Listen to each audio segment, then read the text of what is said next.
guys? Well, it's been a while. It's the return.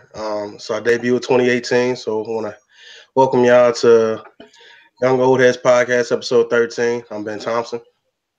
Boy, J Fail. And it's your boy Uncle Jerry. All right, for today, we got a few topics for y'all. Of course, we got to talk about the college football national championship. We're also going to wrap up college football in general. We're going to hit on the NFL playoffs. We're going to talk NBA a little bit. It's not the All-Star weekend yet, so it doesn't really matter just yet. And we also going to talk about LeBron, baby. So shout out to LeVar. But whose team won last night? It was a little. They won. I give it to them. So we're gonna start it off with. Actually, before we get there, we're gonna go to the semifinal wrap up. Just real quick, we'll talk about how Baker Slayfield. He almost beat Georgia. OT. What y'all thought about the Georgia Oklahoma game?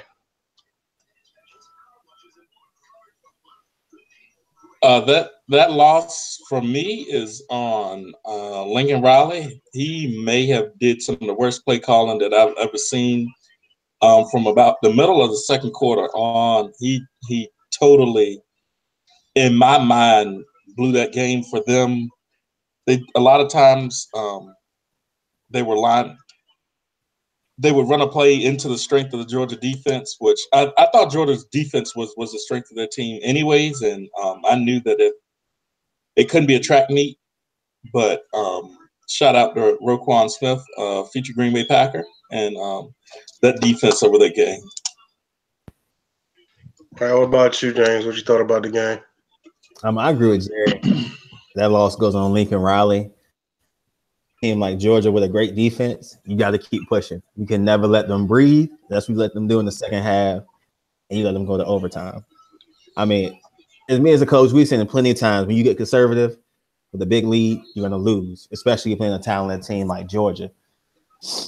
And from my standpoint, other coaches learn, they make millions of dollars. Put the ball in your best player's hand and don't let up. It's okay to try to embarrass Georgia when you have the chance. You have to just to secure a win.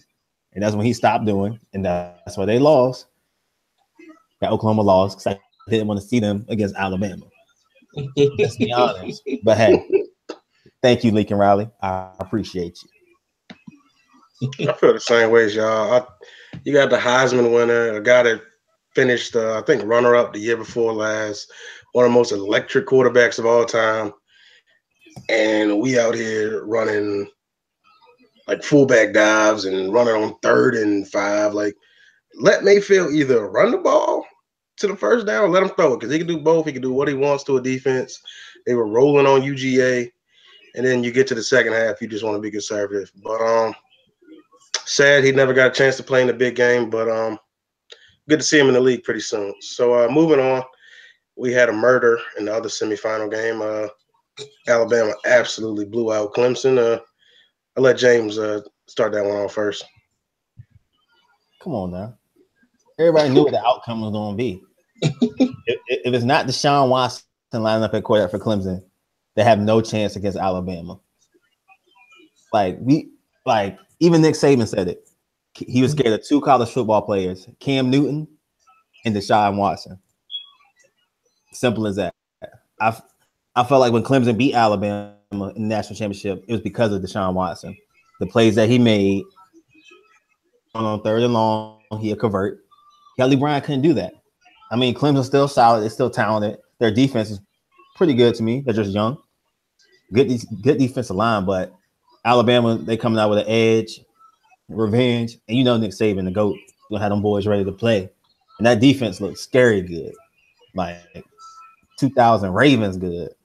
It's I'm playing. Okay. I'm playing. Look, I'm playing. Damn. But nah, man, that's what I expected. Champions, I'm just saying, you know what I mean? All right, Jerry, what you thought? The better team won. I mean, do we really have to talk that much about it? They flat out came out with an edge, kind of like James said, and just outplayed Clemson. They won all 3 phases of the game. I still don't like how conservative they were offensively, just as an offensive mind, but they did what they did. They had to do to win the game, and that Alabama front was absolutely dominating. Jerron Payne is a problem, and he's going to make himself a lot of money one day in the NFL. True that.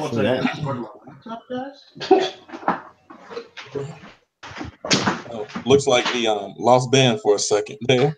He probably fell out the chair. Yeah, my bad. The laptop was dying. Anyway, yeah. I'm not gonna talk about the Alabama Clemson game. That was ridiculous. Clemson ain't gonna do it until they get another Deshaun.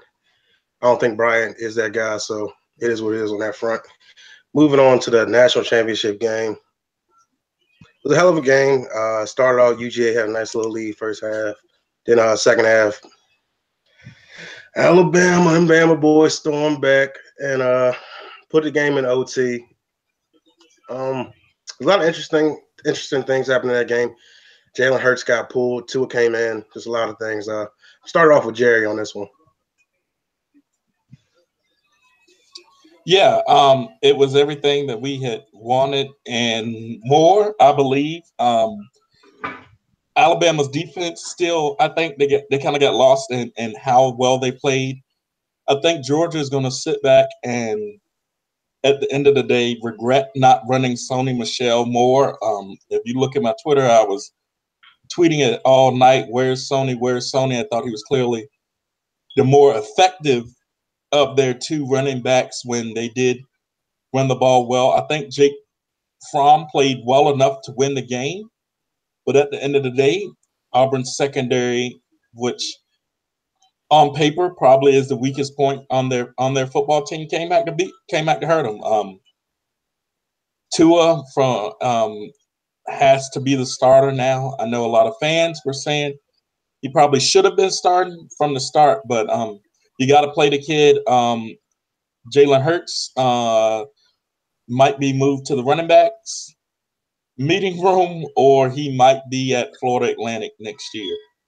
All right, I'm gonna touch on it. I'm gonna give James the last floor.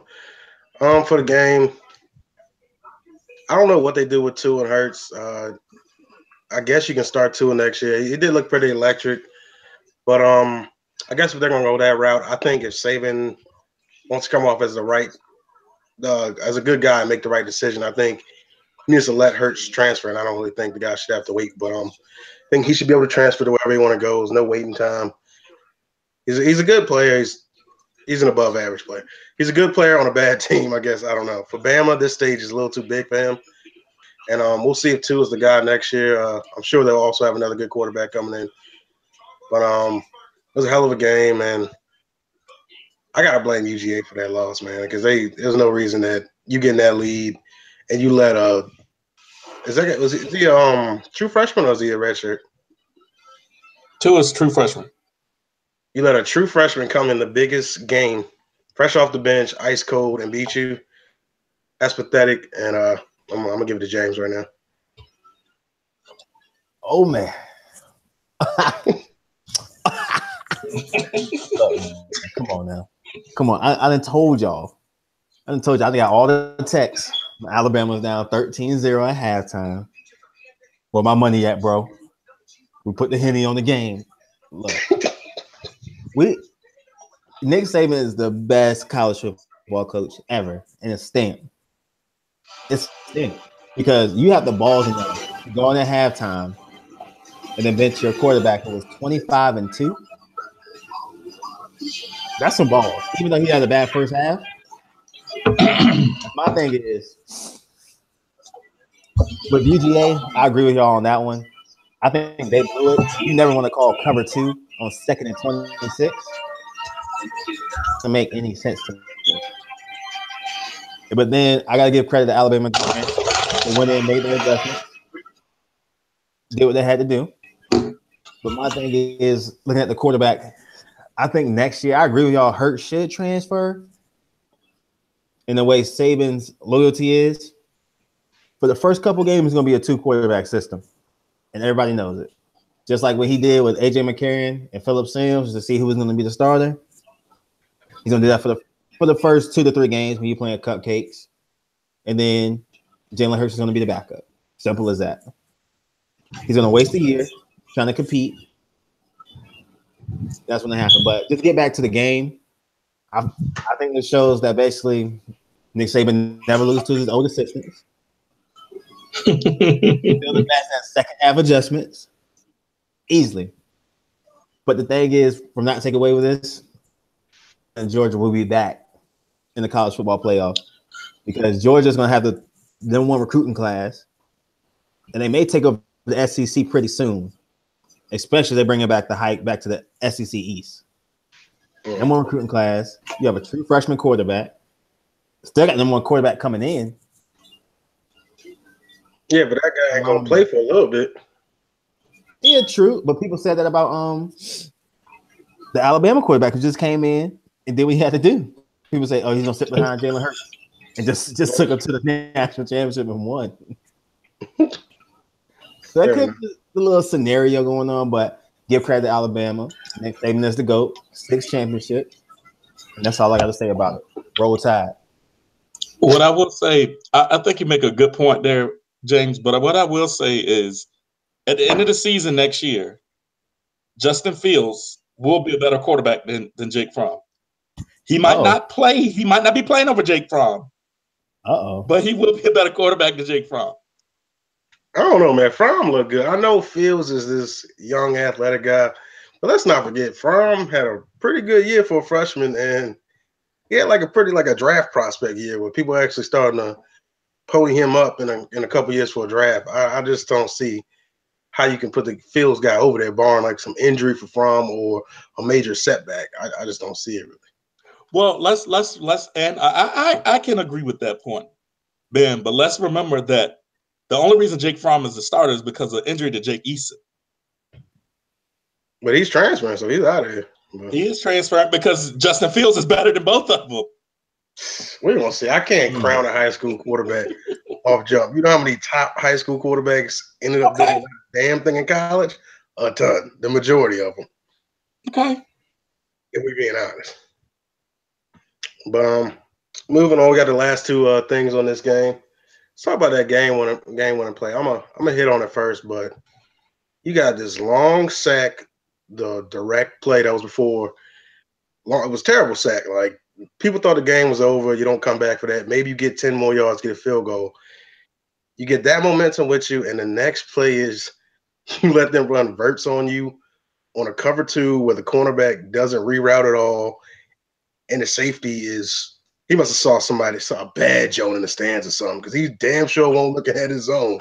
I don't know what that safety was doing. And that corner is soft. I say it to his face. He was soft. I don't know what you're doing there. I mean, that was terrible. That was like one of the worst defensive plays I've ever seen. And on that stage, let a true freshman run a simple vert go route on you, and you to let a release that easy in the biggest play of the game. I was sick. That was disgusting, but y'all can touch on that. That was ridiculous. James, somebody need to go ahead and fire Mel Tucker because he did not. My goodness! No. You don't run cover 2 right there anyway, especially if you know that corner been getting beat all day. It is 2nd and 26, and you gonna call cover 2? Cover 2. Then your corner doesn't get a reroute. Bro literally just looked at him, let him run past him. No reroute, no nothing. Your safety is nowhere to be found. What were you thinking? Like, come on. I'm just being like, this is like football for dummies. Come on, it's 2nd and 26, even on Madden. I'm not running cover 2. No, come on. I'll waste a timeout before I run cover 2 on 2nd and 26. That was pathetic. What you got right here? No, I'm gonna let James finish. Finish up, James. What else you had, James? My bad. No, that's it. I don't want to say anything more on it because it really pisses me off, and I don't like Georgia like that. But just as me, a defensive mind, why the fuck would you call cover 2 on 2nd and 26? Like this just baffles me. Yo. Like I really want to sit down with him and just have a conversation. Like why? Okay. As the offensive mind in the room, why can't it just be good offense? That wasn't good offense. That was terrible defense. He did just how you coach it up. He looks to safety. He keeps the safety in the middle of the field. Then he throws it right over the corner's head, right in front of the safety, touchdown. Just as you teach it up. Why? I know we want to make Mel Tucker out. You want to know why it was terrible defense? I know we want to make Mel. That ball. I could have. Let me finish, Ben. I know we want to make Mel Tucker out to be this big bad villain and the big bad wolf and everything. But the guy, you got to give it to a little bit of credit to the kid that did exactly what he was coached to do. You catch the snap, you keep the safety on the hash, and you throw the fly route. He did exactly how it's coached. Jerry, I have a really good example for you, and I'm gonna break it down to you. Now, remember junior year when we played Methodist, and Ben can remember this because we were on the field together. Remember we were in that stunt man? It was like 3rd and long. Don't even talk about it. You and Sean with the Catane. Mm-hmm. Oh, that was dumb. Yeah, and that big play. Now, was that good offense? No, that was stupid.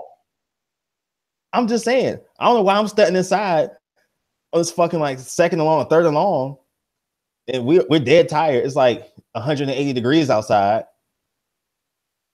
But come on now. For viewers that don't know what he's talking about, this is a game where we played probably the best quarterback we ever played when we were at CNU.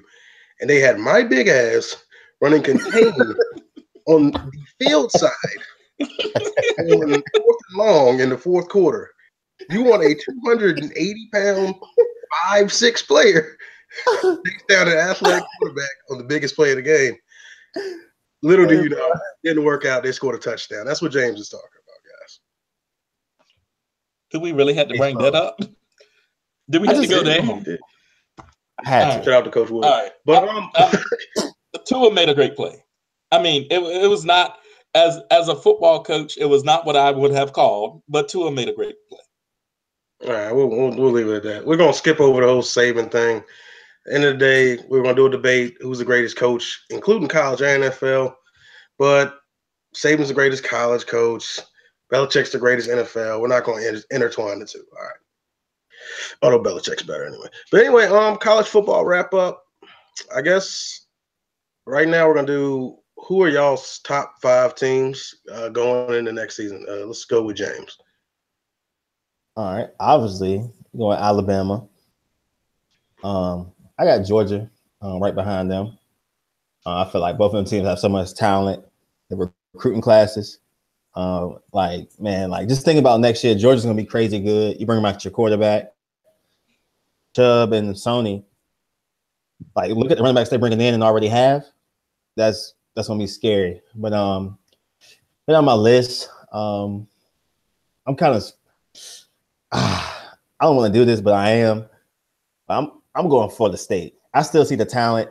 I felt like they just had to play a true freshman quarterback that really hurt them. And that's the reason they went 7-5 or something like that. I feel like coming into next year, they still have the talent. Head coach, they're gonna have the juice going into that season. I'm looking forward to watching them, and I'm still going to Oklahoma because they do have a quarterback that people forget about, Mr. Murray, who's just been sitting there. Was at Texas A&M. Be Baker's backup. I feel like he's going to lead that team. They still have great weapons. That I really like. He didn't really show out in that game, but he's going to be something to mess with. And my last team, this is just a toss-up for me because I still think that a lot of teams have a lot of. I think for the team to watch out for, I'm going to go to the University of Texas. They're going to bring in the top 10 class. Tom Herman, I really like his offense. He's going to bring in the right guys, and don't be surprised if they surprise you in the Big 12. All right. You heard it here first. Jared. Jerry. Where did I start? I don't know. You got Florida State and Texas in the top 5, and okay, all right. Well, I mean, you like who you like, I guess. I mean, you root for you. Okay, I'm gonna start off. Yeah, talent is talent. Yeah, I mean the cream gonna rise to the top, I guess. I'm gonna start off with what should be the consensus number one team in America, the Alabama Crimson Tide. At number two, I have Urban Meyer and the Ohio State Buckeyes. There. At number three, James is gonna laugh at me again, but I am gonna have the Clemson Tigers. I think they have the keys to be right there, the ACC in the Atlantic, other than playing Florida State. I think that's probably the toughest game they're going to play. Maybe Notre Dame there. And at number four, I have the Georgia Bulldogs bringing in the hands down number one recruiting class in the country and rebuilding on both the offensive and defensive lines. And then number five, I'm going to have the Oklahoma Sooners. I can dig it. All right, my top five. Number one, we're going to go Alabama. They deserve it. Two, I'm going to go ahead and give it to UGA just because they're bringing back a lot of guys and they got a good recruiting class coming in, like y'all said. Three, I got to give it to Ohio State. I mean, that defense is still going to be nasty. They're bringing back Little Bosa for his final year. He's going to be a stud again. Four, I'm going to give it to Oklahoma. They got enough. I don't know. Actually, scratch that. That defense is terrible. I'm not doing it. Or we're going to go ahead and go, you know what? I know Barkley's leaving, but I'm still giving it to Penn State. I'm saying it, Penn State at 4. And rounding out, number 5, you know what? I got to give them respect. They went undefeated. They're still bringing back a lot of the guys. UCF at number 5. And speaking of UCF, that's our next thing. Do you guys think they were snubbed in the college football playoffs? And do you think it should expand to 6 teams going forward? Jerry. Really? Mm-hmm. To simply answer those questions, no and no. I am in favor of expansion. I'm in favor of expanding to 8 teams. That way, no one gets to buy, no one gets to cry about, well, what's the difference in 2 and 3? Because arguably this year, I think, for example, the reason why I say go to 8 instead of 6, because in 6, 2 teams would get a bye. The 1 and the 2 seed would get a bye. For example, this year, the 2-3 matchup was Oklahoma and Georgia. I think the College Football Playoff Committee got it right. But other than getting the 4 teams, at 2 and 3, it doesn't matter what order you're in, you're going to be those 2 teams playing. It was Oklahoma and Georgia this year. How do you separate Oklahoma and Georgia? If you say a bye is on the line, where do you say, oh, Oklahoma was that much better than Georgia, they deserve a bye, rather than Georgia was that much better than Oklahoma, they deserve to bye? So I'm in favor of going to 8 teams. Here's how I would do it. I will have the winners of the Power 5 conferences, all 5 of those champions, the best non-Power 5 team, because one of those teams is probably likely always to go undefeated, and then 2 at-large bids. No conference gets more than 2 teams in those playoffs. Okay. Yeah, but as far as UCF getting snubbed, that's no. They, as an Auburn Tigers fan, I can tell you they beat the only team that out of the games of the New Year's Six that they could have beat. The matchups were great, and that's what bowl season is about. That's why I don't get caught up in all the records of, oh, well, this is why this conference is better than that conference. They had a better bowl matchups. Bowl season are all about matchups. Ohio State was much better than USC. They blew them out. UCF matched up great with Auburn. They ended up beating us. So, I mean, it's all about matchups when you get to those particular games. All right, James, what do you think? Yo, just stop the madness. Stop the madness. UCF did not deserve to be even close in the college football playoffs. Let's just take a listen to this non-conference schedule. Oh. Yeah, okay. You played Maryland. Maryland, bro. Maryland. And then the only game that got called off for him was against Georgia Tech. Yeah. They're solid. That's it. But yeah, all right. You play Memphis, Cincinnati, East Carolina, Navy, Austin Peay, SMU, UCF, UConn, Temple, Yeah, and you're November 24th in the season against South Florida. One game. And one could argue that Memphis is better than USF, but I mean, potato there. But come on, like they're a great story, but they did not deserve to be in, man. Simple as that. You don't play anybody, didn't play anybody tough. If they played Oklahoma, Georgia, Alabama, they would have got smacked. Even Clemson as well. They would have got smacked. Simple as that. If you say so. Well, I think they did get snubbed. Listen, we all play football. Going undefeated is extremely difficult to do. And I think if you can go undefeated and play middle to okay, competition, I think you deserve to get rewarded. I mean, it's hard to go. Who's middle to okay in that schedule? USF, Memphis. That's enough right there. Anyway, USF, Memphis. That's enough. It's not. First of all, it's not like Alabama played a crazy schedule either. If we're talking about crazy schedules, Ben's the guy that thinks Washington even deserved to get it last year. Terrible non-conference schedule. I thought Washington. No, I was not a fan of Washington. They played Portland State. That wasn't good enough. Yeah. All right. Regardless, I think they got snubbed this year. I do think they need to get at least expanded to 6. The 8-team playoff would be interesting, but it's also a lot of games to put on these guys' bodies. So we'll see. Hold on. Okay. For the a lot of games argument, I'm all for it. I get we need to pay the players, whatever. That's a whole nother argument for a whole nother day. But someone told me that's a lot of games on the players. Okay. There is no difference in an 18 playoff and a 16 playoff. It's 3 extra games for a 5 or 6 seed for any of the teams other than the 1 or the 2 to win the national championship. You would have to win 3 games. With the 18 playoff to win the national championship, you would have to win 3 games. It's the extra games argument is null and void with me. And I agree with Jerry on this. Because even look at just the step below, James Madison, North Dakota State, they go through a whole playoff system. Yeah, where they play about 5 games. Yeah, they play 3-4 extra games. Nobody cares about the wear and tear on their body. I mean, I'm just saying. Yeah, but most of those guys aren't going to the league. You got to convince these cats. But still, it's players. I guess so. I don't know. We'll see. But moving on from college football, let's talk about the big dogs, the NFL playoffs.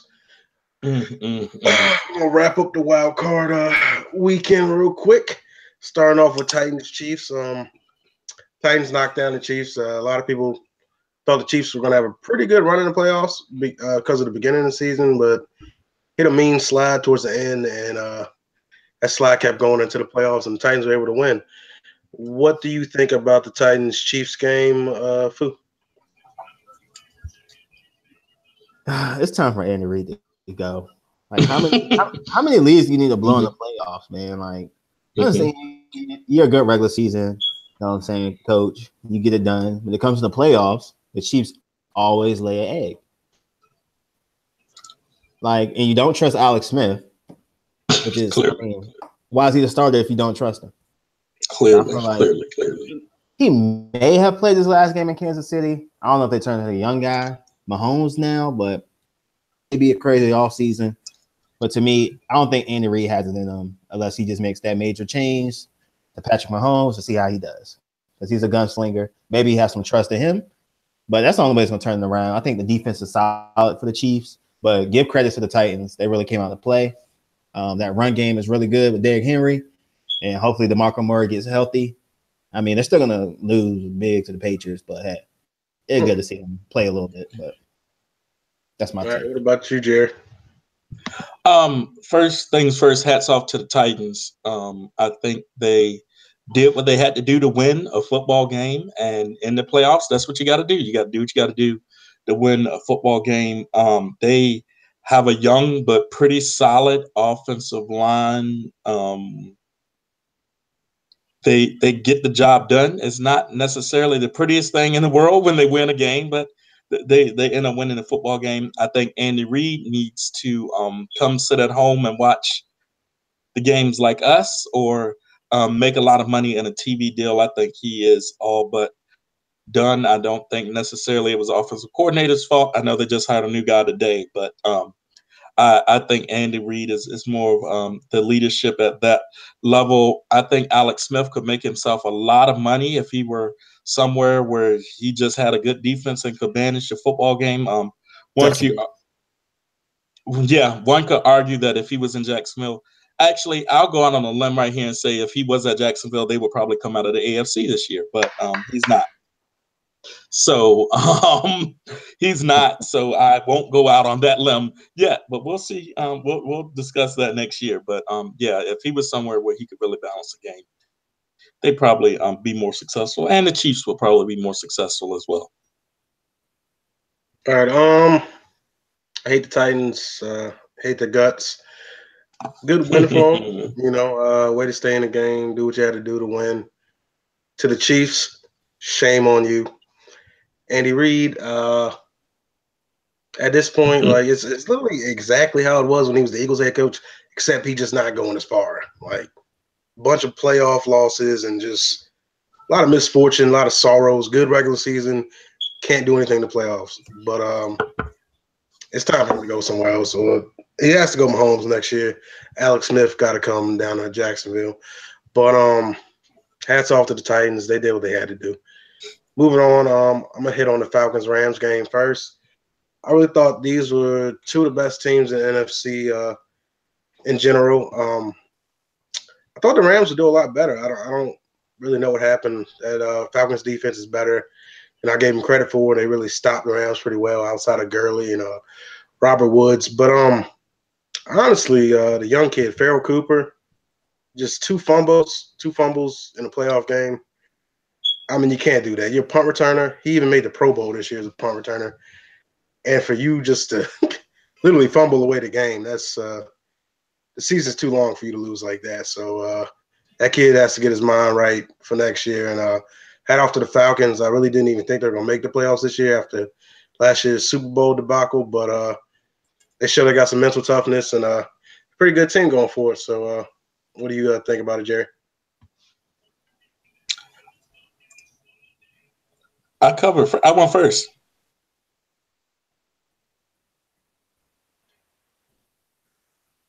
Did we lose Ben? I don't know. We might have.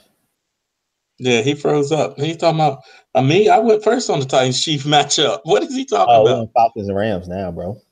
I can't hear him. I might have froze up then. I apologize. On the Vikings Rams. No, Falcons Rams. I said the Falcons Rams. I didn't say the Vikings Rams. I know the Vikings play in Minnesota. The Falcons play in Atlanta. Why are you trying to play me like I can't talk, son? No, I got the Rams disappointed me a lot. I thought the Rams were arguably one of the better teams in the NFC. I don't know who's going to come out of that mess that we now call the NFC, but Matt Ryan, they pulled it together. Farrell Cooper, somebody check on him this week and make sure he isn't going through too many bouts of depression. Yeah, but I don't know. I had high hopes for the Rams. I thought being back in LA, playing the home game, they're going to pull it out. But the Falcons proved to be the more experienced team, came out ready to play. I think they got the revenge factor in them right now just to make up from last season, that terrible ordeal that they had to go through. But give it to the Rams, man. I think basically Wade Phillips was a great pickup for him. I think he fits that with Sean McKay running the offense and Wade Phillips' defense coming over. They got some really good guys in the secondary. Tremaine Johnson, LaMarcus Joyner. He really had a good year. People are not really talking about it. He's been solid at safety, one of the best ones in the NFL production-wise. But, man, I don't know. Just look for the Falcons, man. I think they'll come out ready to play. But the Rams, they'll be back. And Jared Goff's only going to get better, add more weapons. Hopefully Sammy Watkins and him basically get a connection going on. And we should see that in the future. Yeah, it looks like we Ben has some technical difficulties going on, so we go we gonna just continue on. Hopefully he can come back. I know his Comcast has kind of been letting him down this week, so we're gonna hope he can make it back in. If not, we're just gonna wrap up and we're gonna cover on and wrap up without him. So we're gonna move on to the award picks. Starting off, Food, give me your MVP, your Coach of the Year, Offensive Defensive Player of the Year, and then your Rookies of the Year. To me, I mean, MVP, I really don't have one because it's just been that year. To me, yeah, Tom Brady has been solid. I mean, I thought it was Carson Wentz before he got hurt. I mean, to me, I would still give it to Carson Wentz. I mean, we gave it to Brady, even though he set out 4 games. You know, people would say he's still in the race. Why can't Wentz still be in the race?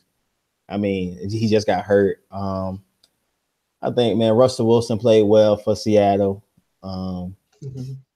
I mean, outside of Todd Gurley, give him a look. I mean, I don't think he's like anywhere close to winning it, but he had a really solid season.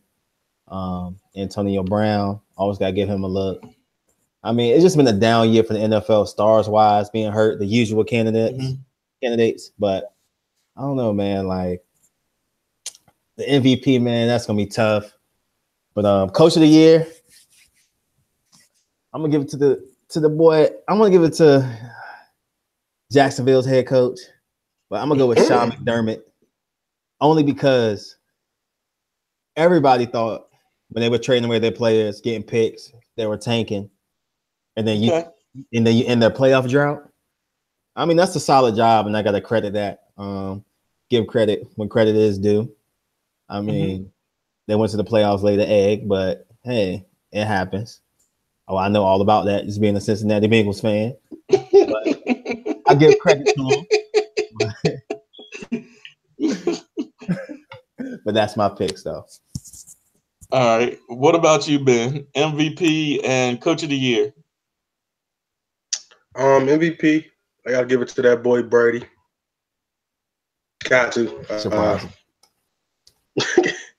I would say, I mean, I would have gave it to Wentz, but it is what it is. He got hurt. That's football. So, Thomas. And Coach of the Year, I'm going to be nice. I'm not going to say Doug Marrone, even though he does deserve it for what he did here.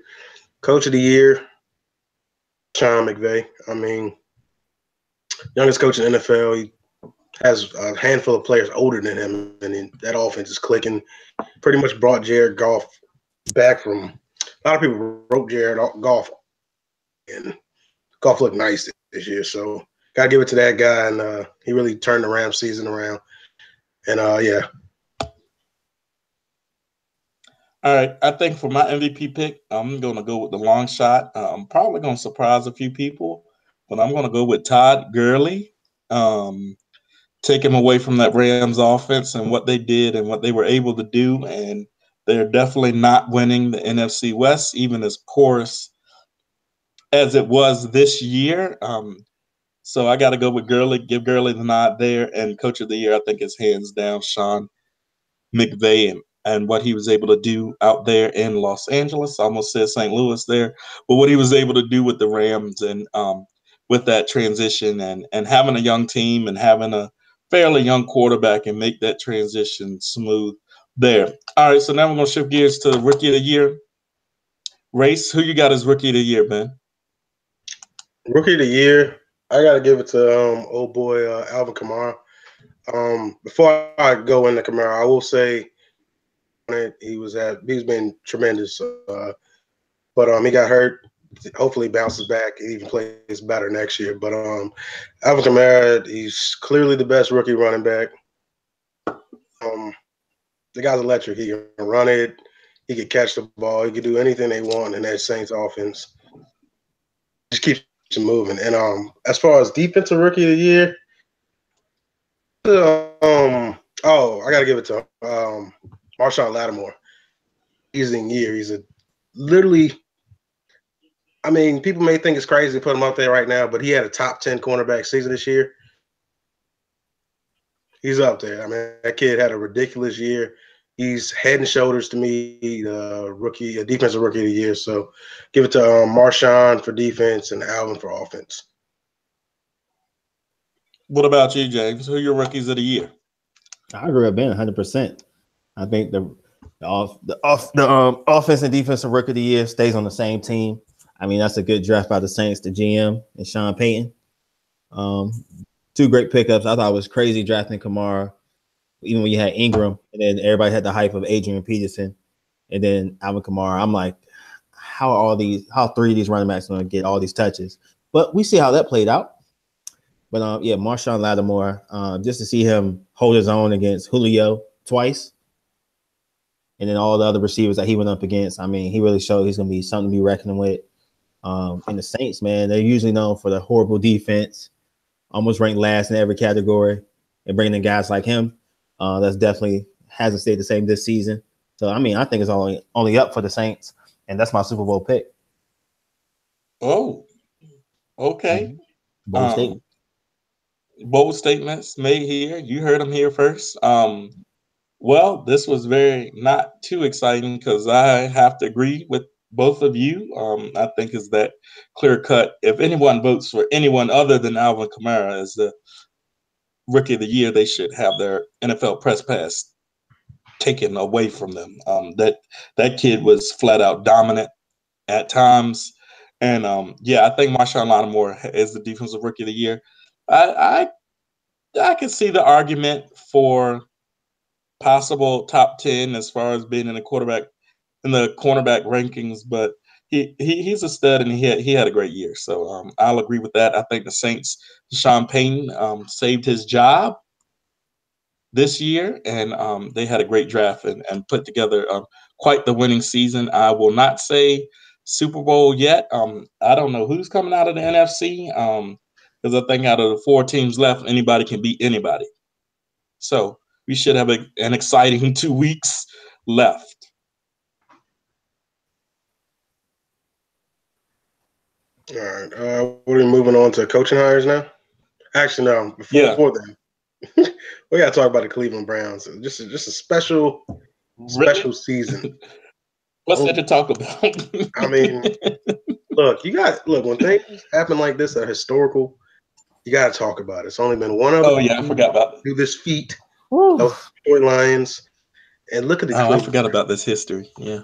They even did it better than the Lions because the previous season they were 1-15. So to even be worse than 1-15, like to those guys. Good job out there. I just gotta say one thing about Hugh Jackson, man. Finesser. Yeah, I thought he was a good coach, solid coach. You know what I'm saying? With the Browns, he'll win 3-4 games or something like that. God damn, you won 1 in 2 years? They're terrible.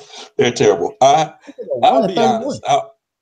I'll be honest. Obviously, living in the region we live in, we don't get a lot of Cleveland Browns games, and they don't win a lot, so they're not always on our prime time TV or anything like that.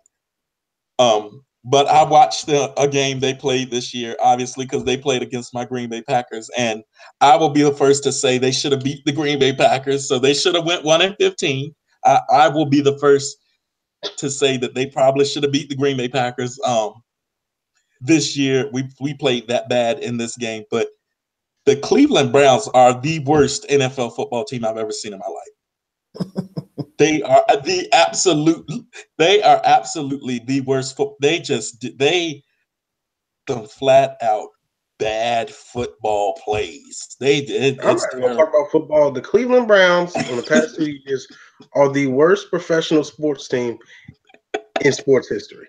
They another team that won 1 game in 2 years.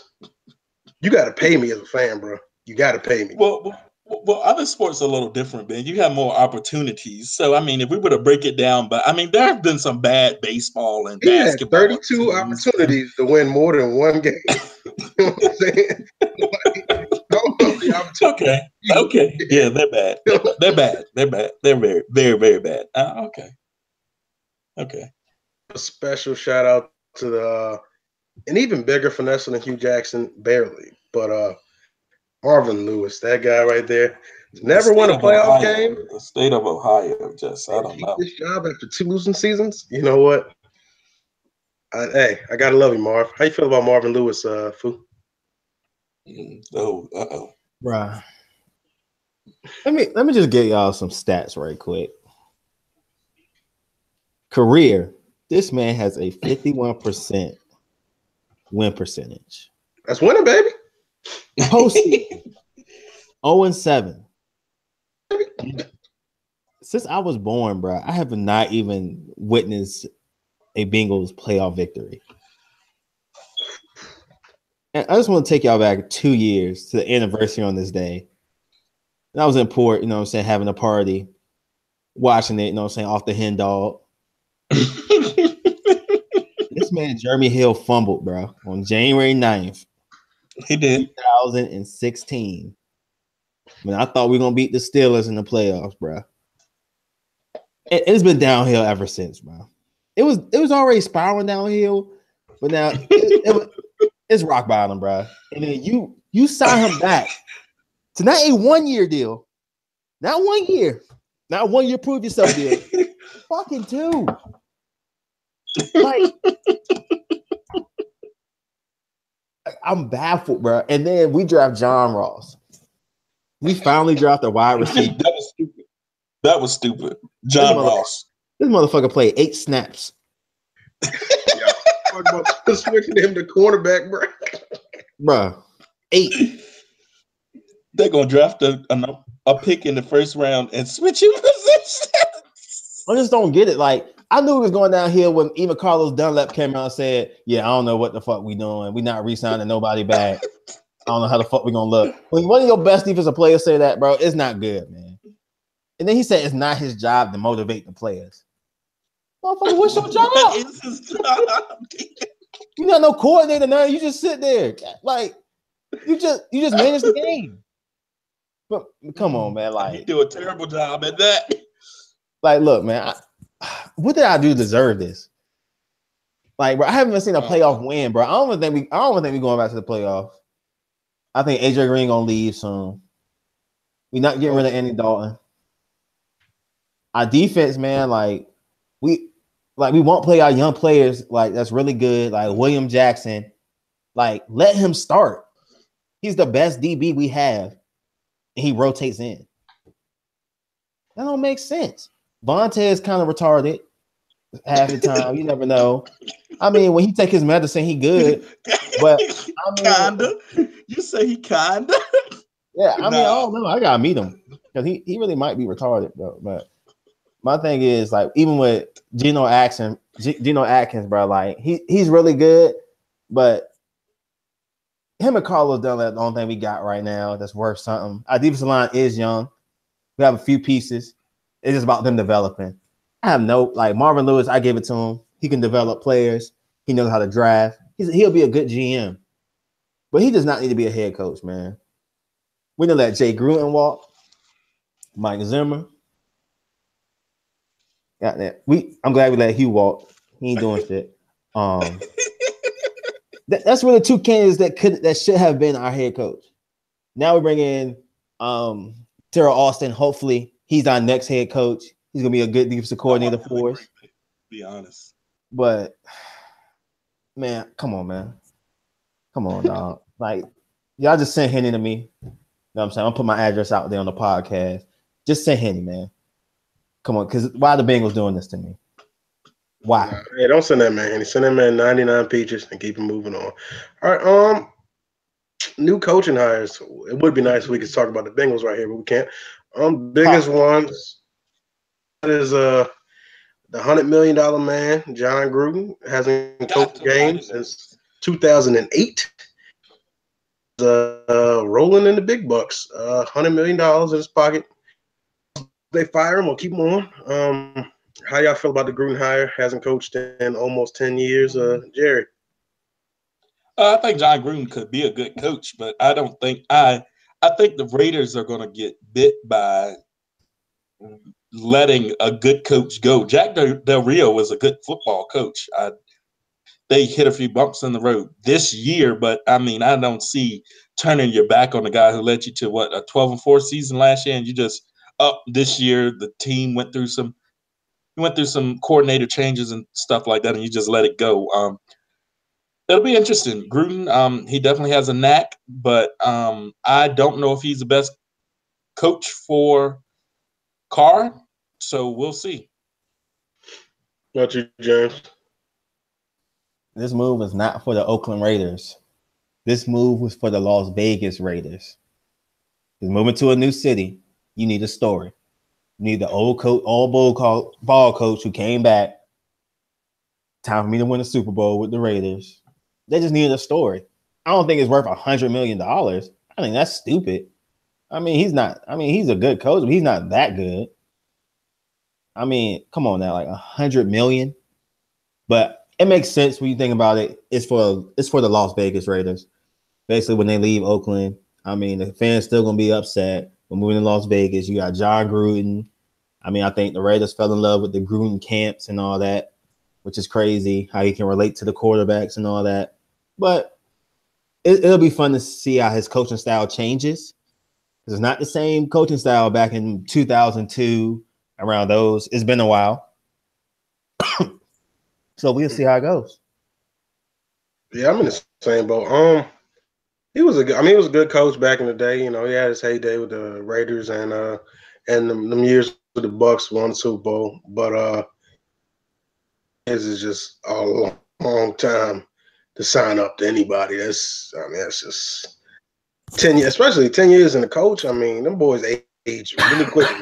10 years from now, John Gruden might have lost all his hair and just be senile. Coaching takes a lot out of you. I'm gonna be for real. And you coaching in Oakland, it's gonna take a shit ton out of you. But I don't know. Hats off to securing the bag for John, but I can't see paying a commentator $100 million. Moving on, we got a couple different. Well, it's only one other hire, Matt Nagy on the Bears. I don't know too much about the guy, but hope he does well. And a few of the other openings are the Cardinals, and Lions are looking at Patriots DC Matt Patricia. Chuck Pagano finally got fired, and the Giants are doing a head coaching search for. Is probably favored for that job. What do you guys think about the other openings in the league? I think the Patriots are going to lose both the offensive coordinator and defensive coordinator. So I don't know where they're going to land, but I think Bill Belichick will be back to the drawing board again after this year as far as his coordinators are concerned. I think the best job out there might be the Giants' job, just for the pieces that they're going to have. They have a quarterback that is established. He has won 2 Super Bowls, whether you like it or not. He might be over the hill a little bit, but I think the Giants' job is one of the most attractive out there. I'll put the Cardinals' job right up under that, but the Cardinals have an aging team, so it'll be interesting to see what happens with out there in Arizona, and they're playing in the NFC West, which I don't think the Rams are going anywhere, and I definitely we know that team from out in Seattle is pretty tough as well. James? I'm going to go with Jerry on this one on the Giants. I think it's going to be the most interesting one and the most challenging. Is what having the number 2 pick in the draft coming up, having to answer the questions. Is it time to move on from Eli Manning? Do you draft a young quarterback here? And how to deal with Odell Beckham. You know how the media wants to hype that up. I mean, it probably nothing. They just need a stern coach. I mean, I just wonder who it's going to be. Maybe they stay in-house. You just never know. But to me, I think just keep an eye on the New York Giants. We'll see how that goes. All right. I got to agree with you. I'd say the Giants is probably the best job. Colts are built terribly as a team. Andrew Luck, you don't know what is wrong with his shoulder. He doesn't even know what's wrong with his shoulder. So, I mean, I wouldn't take that job. As far as the Cardinals, like Jerry said, they're aging. You got to find a new quarterback. You're really not trying to be tied to Blaine Gabbert moving forward. The Giants, they're definitely going to need a stern coach, like Fu said, because it's not even just Odell Beckham. He's not a bad guy. Everyone knows that. But that kid Eli Apple, he's a handful, and you saw how sorry for the pun, one bad apple really hurt that whole team. I mean, he couldn't get over that guy's issues. He's still immature now. Hopefully he can fix his issues in the offseason, and whoever the head coach is can get that better on the wraps, because you don't want to see players calling each other out in the media like what happened with him and I think it was called him out. But they got a lot of good things for that team, a lot of stars on there. So if I was coach, I'd probably take that job.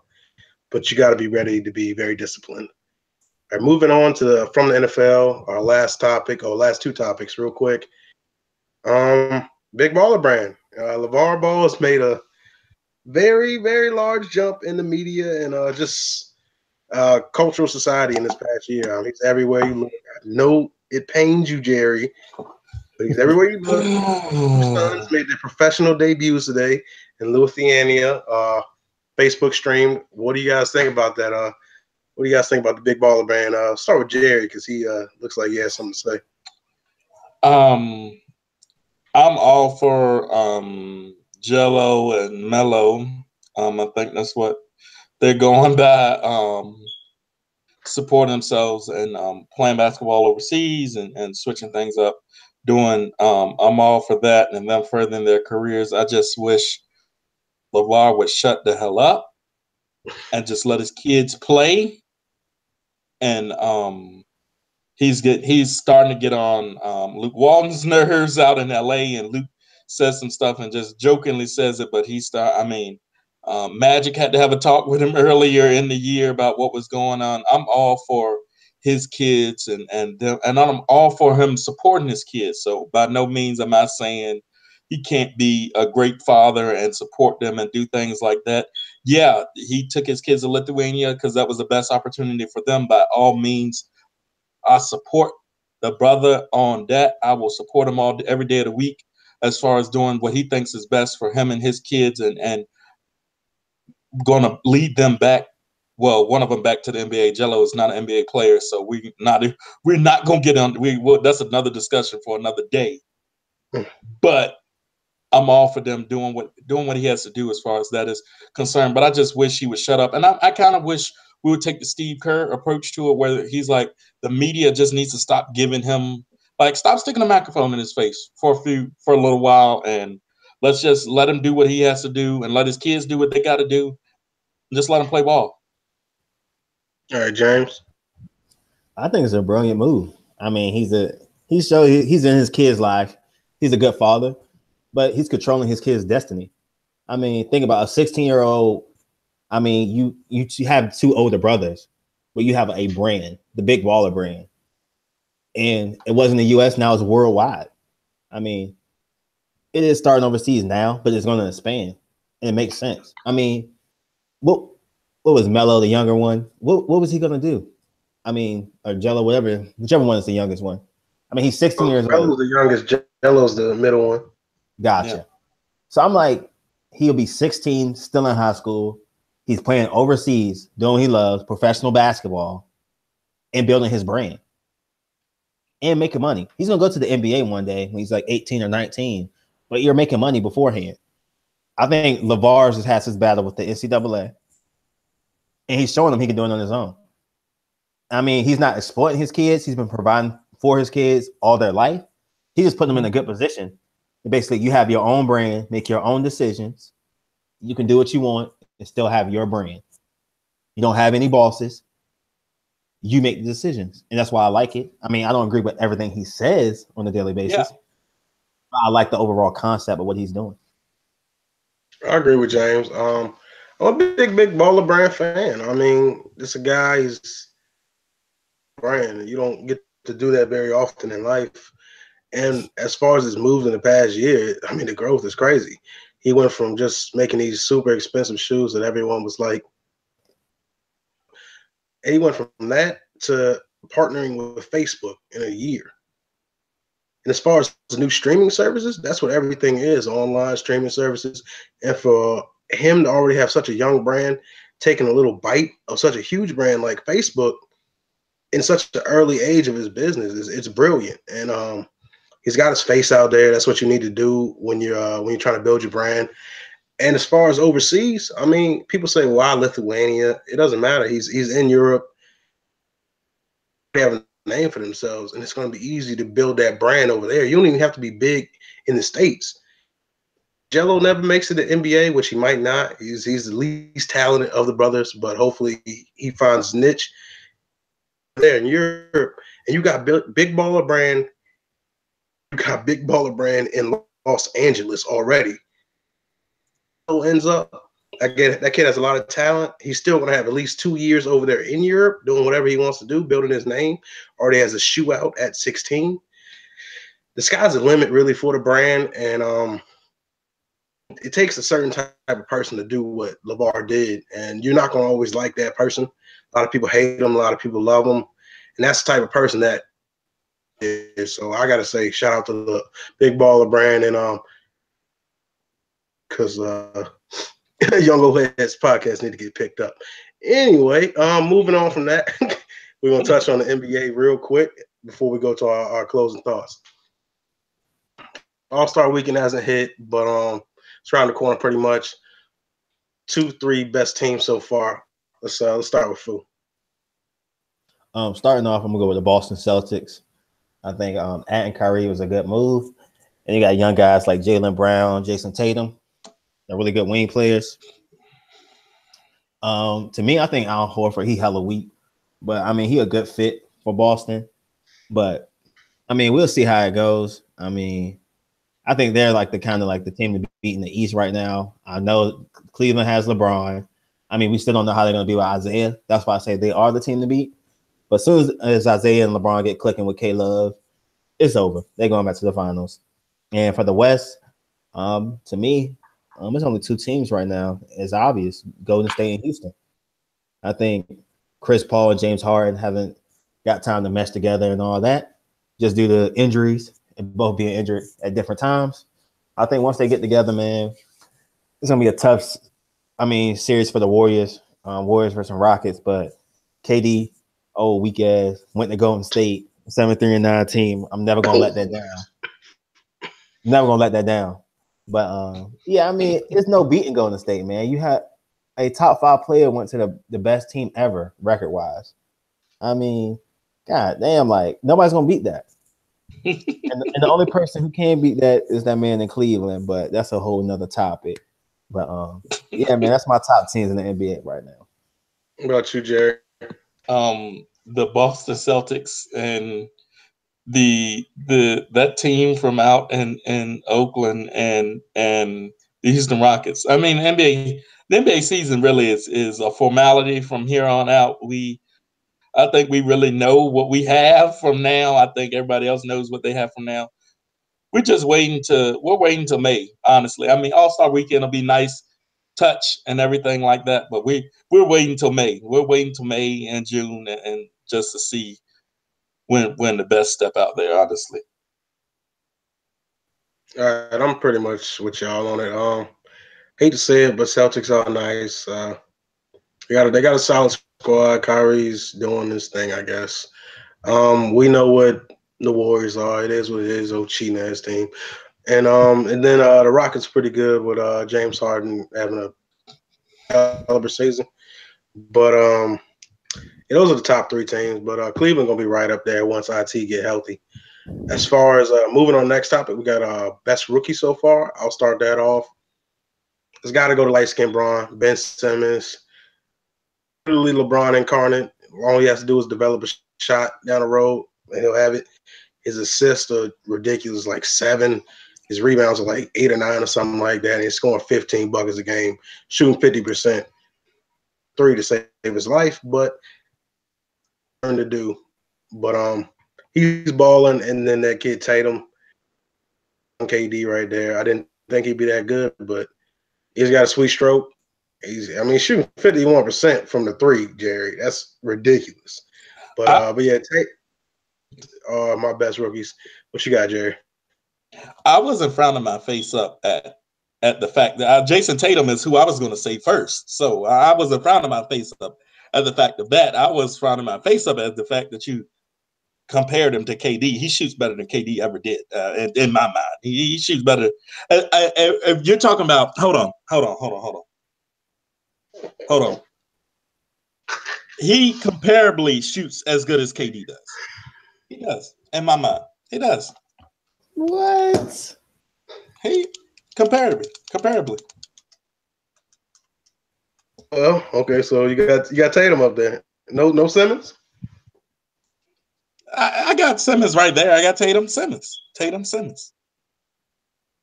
James? All right. I don't consider Ben Simmons a rookie, so I'm really not going to add him. But to me, it's only one guy that I really like, man. It's Donovan Mitchell. Like, he came out of nowhere. I remember him from Louisville.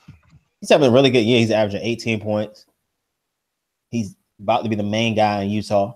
I mean, they lose Gordon Hayward, and they bring this young rookie in. He's going to be solid. I mean, I don't think this is just a fluke or anything. I mean, he's getting respect from the guys like Melo, Westbrook, Bron. All these guys are playing against him. They're saying that he does have the potential to be the real deal. So, I mean, he plays in a small market, Utah. You're not going to hear about him a lot. But, man, this guy, he's going to be the next star. Simple as that. All right. Well, moving on, our last two topics on the NBA. MVP candidates and best young team. My MVP candidate is got to be Bron. Harden. Bron is still putting up career numbers at 33. Hasn't slowed down, and he's only getting better, which is kind of ridiculous. So, Bron, he probably won't get it because people are kind of bored of that pick now. So, might be Harden's year to as far as best young team, I'd give it to the Timberwolves. And them boys clicking out there. I mean, Butler's shooting nice, finding his groove, being the guy people thought he might could be. And I do like the Sixers. It's just a health thing. I don't know what's wrong with folks. I don't know what the shoulder issue is. Embiid, you still got to manage his minutes, so you don't really get the full impact as you would have with that team if that guy had more minutes. And Simmons is doing his thing, so them and hopefully they can stay healthy and grow together as a team. Jerry? Do the Boston Celtics not count as a young team? No. Jaylen Brown, Jason Tatum? No. Terry Rozier? No. Marcus Smart? Okay. Well, I mean, okay. If you're going to take that young team for me, I'm going to go with trust in the process. In Philly, of course they have some injury issues, but it's just tough right now because the NBA doesn't have as much parity as most of us would like. We know who the best few teams are, and those are the best few teams. And these young teams could be there, but maybe not. And as far as my MVP candidate, I got to go with the Beard down in Houston. Okay. What about you, James? Young team, I'm going to agree with y'all. I'm going to trust the process. Philadelphia, man, they really have a chance to make a little bit of noise this year. I mean, it's easy to make the playoffs in the East. They can easily be like a 6 to 8 seed. You can see that happening as long as they can stay healthy. It just all depends on their stars staying healthy. Even that first round, I mean, Markelle Fultz, he hasn't really played, been hurt. He's been out. So the curse is happening to him right now. So if he gets healthy, man, the sky's the limit. But my MVP candidate, I'm going to go to Greek Freak because I really like his game. It's all around. I feel like he's going to lead Milwaukee. I think they can make some noise. They have potential now to make the Eastern Conference Finals. They added some pieces. Eric Bledsoe is a good fit with him because he can handle the ball, and Bledsoe is a good spot-up shooter. And they have young guys that can take over the game and help them out. So don't sleep on Milwaukee. They do have a star out there, but we'll see how that goes. All right, moving on. Our last thing is closing thoughts. First, I got to give a shout-out to Shaquille Hill from Grambling. Quadruple double. I don't think I've ever heard of that since I've been alive. So quadruple double, that's ridiculous. I mean, yeah, that's ridiculous. I gotta give her a shout out. Yeah, props to Miss Hill. And my last closing thought to you, Richie Incognito of the Buffalo Bills, whom we stumped out this predicament before with the whole thing in Miami with Jonathan Martin. Guy's a scumbag. Apparently, he said racist remarks to our defensive end, Yannick Ngakoue. He spoke about it on Twitter and also talked about it in the locker room during an interview. We don't have audio on it, but I know Yannick as a player hasn't really called anybody out in the media for anything like this before, so I believe him on this. And he's a dirty player, always has been. I think there's no room for him in this league, and I hope the NFL takes the right judgment and discipline on this. They've shown balls and they hate all this other stuff. In today's climate, there's no room for racism, especially in a sport that's dominated by 70% African Americans. So they need to get rid of that scumbag. It's already been on record that he's said racist remarks to his own teammate. So let alone imagine what he's going to say to a guy in the playoffs across from him. So, and y'all got any closing thoughts? Go ahead, Fu. Gotcha. So my closing thoughts is to everybody who supports us in this podcast. If you don't have to listen, you don't have to support us with the retweets, our Facebook page. I just want to say on my behalf and Ben and Jerry as well, we do appreciate y'all watching, man. Keep supporting us. Hopefully, Big Baller Brand to pick us up. LeVar, stop playing. You know what I'm saying? Your long lost nephew. Do something, bro. We go. Hey, look, LeVar, I'll be on the next plane out to Lithuania, calling that game for your son. First off, you're gonna pronounce the country right before we go out there and be on the radio. We gonna commentate it, but it's Lithuania. Okay, first say the country right, then we go get it. They can barely speak English, so saying their name wrong ain't that bad, bro. They were stumbling over their sentences. I'm okay, LeVar. Hit your boy up. Look, all I gotta be able to say is Jello and Mello, and I did my job. Hey, LeVar, look. Pick up this podcast. Let us come in and design them shoes. Because Lonzo's shoes hella weak right now. Ain't nobody gonna buy them shit. Melo's shoes ain't bad, bro. Hey, bro, that's boss, man. We can't speak on that. Hey, LeVar, them shoes is hot, bro. If I could afford it, I'd have a pair. But I can't. So as soon as I become an employee, hook your boy up. Let me get a discount, bro. All right. I got a brief closing thought too. As James said, shout out to all our fans everywhere, whether it's on Twitter, Facebook, tuning in, listening in afterwards on your ride to work, anything like that.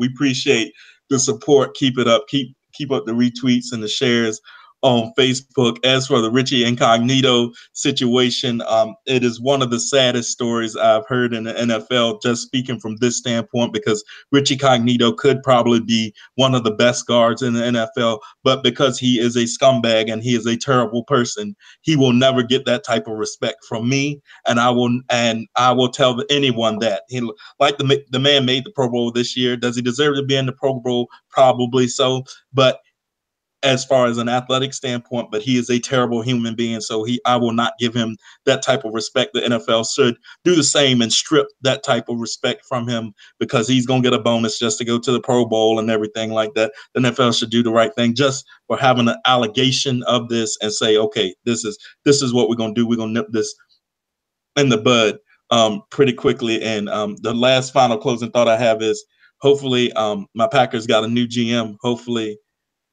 next year, I'm not in this sad situation of not knowing and not being able to watch January football. But I love all y'all. All right, well, that's the episode 13 of Young OAS podcast. Sorry for the little wait, but we're happy to be back in 2018. Also, shout out Jaguars, we here. But thank you to fans. Ben Thompson signing out. Yeah, it's your boy Jay Fair, man. And your boy Uncle Jerry signing out.